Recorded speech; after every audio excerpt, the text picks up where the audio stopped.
Hey everybody, this is Stuart with Wine on the Dime. Before I begin today's review, don't forget to subscribe and click that notifications bell so you can see when future episodes of Wine on the Dime are uploaded to YouTube. In the meantime, let's go ahead and get started with this wine. It is the 2016 Decoy Cabernet Sauvignon from Duckhorn Cellars. So it's 13.9% alcohol by volume, and I paid $18, that's right, $18 for this wine. That means it's outside the Wine on the Dime range, but here's why I bought it.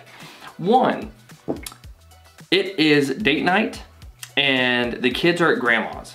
So I'm gonna splurge. That's right, whole $18. That's how much I love you, hun.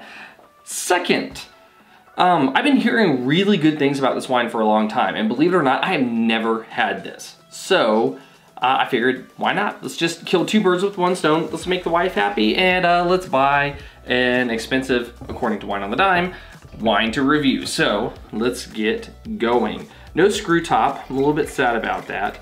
And I can pretty much tell just by pouring it that this is going to be, yeah, I would say it's a medium ruby. There's really no signs of aging on it whatsoever. No artifacts, no cloudiness.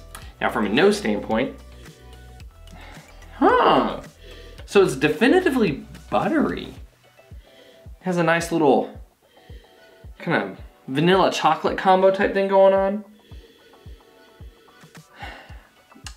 It has a lot of fruit, and it's a mix between black fruit and red fruit. So I'm getting cherry, blackberry, tiny bit of blueberry, a little bit of like a darker plum, a hint of strawberry, a hint of raspberry, and the slightest bit of clove. So I'm not sure I can get anything else out of that, but yeah, I mean, not really getting any earth or any kind of wet leaves or mushroom, anything that would give me a tertiary or known as like an extended aging type of note. So let's go ahead and go for the taste. I got medium finish.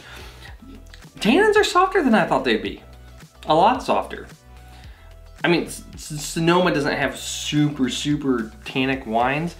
Nothing compared to Napa, but this wine is softer. It does have a buttery element to it.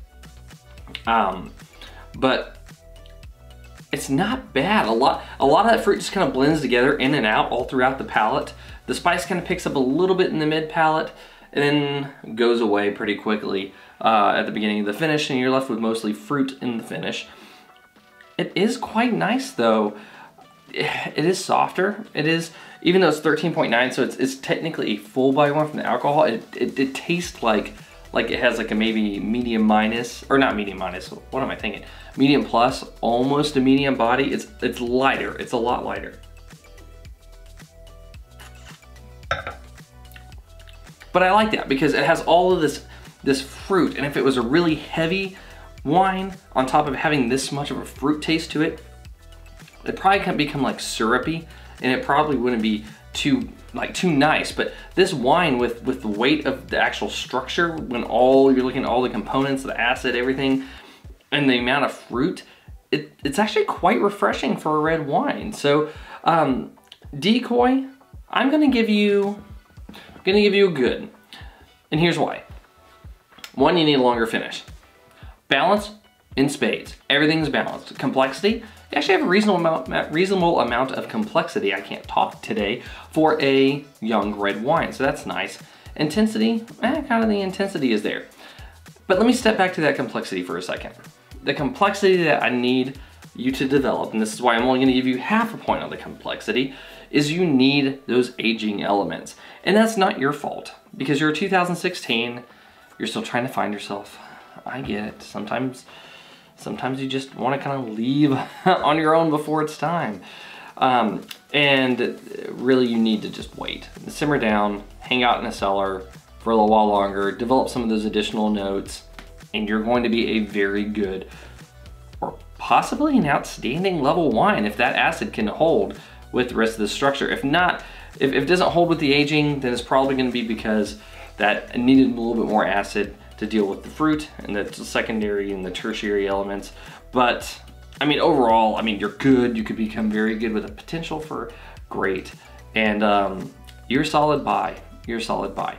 Now, there are some $14, $15 wines that do compete with you, but they're not from the same area. They're either probably from like Washington State, or they're probably gonna be from South America.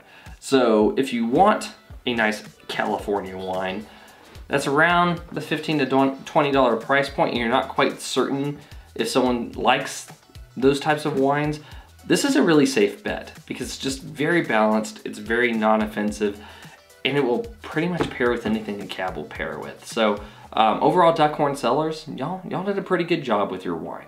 Anyway, this has been Stuart with Wine on the Dime. If you liked today's video, please like, subscribe, and comment. Have you had the Decoy Cabernet Sauvignon 2016 from Duckhorn Cellars? I'd be interested to know if you have. Leave a comment below and let me know what you think, or let me know if you know something's better, and I will see you all again with another episode from Wine on the Dime.